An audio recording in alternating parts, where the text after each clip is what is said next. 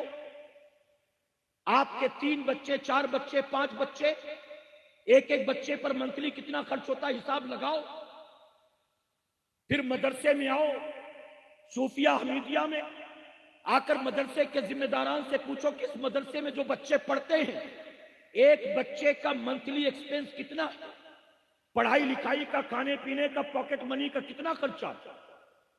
کہیں گے 2200 روپیہ، 2500 روپیہ، 3000 روپیہ۔ اپنے بچوں کا حساب لگاؤ، مدرسے کے بچوں کا آ کر پتہ کرو، آپ کے بچے پر آپ مدرسے کے بچے کے مقابلے زیادہ خرچ کر رہے ہیں۔ میں آپ کو ذہن دینا چاہتا ہوں، خرچ کرو۔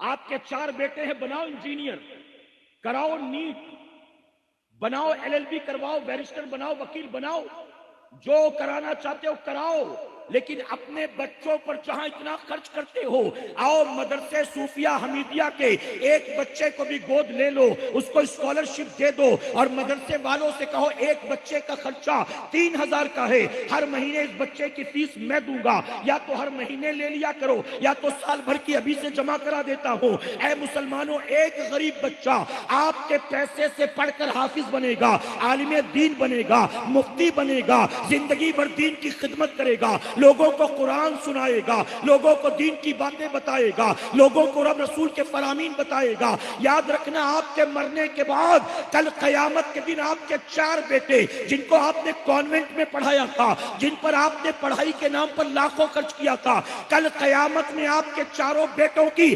ڈگریاں آپ کے کام نہیں آئے گی۔ ایک غریب بچے کو حافظ بنا دینا قیامت میں آپ کے لیے جنت کی ضمانت بن جائے۔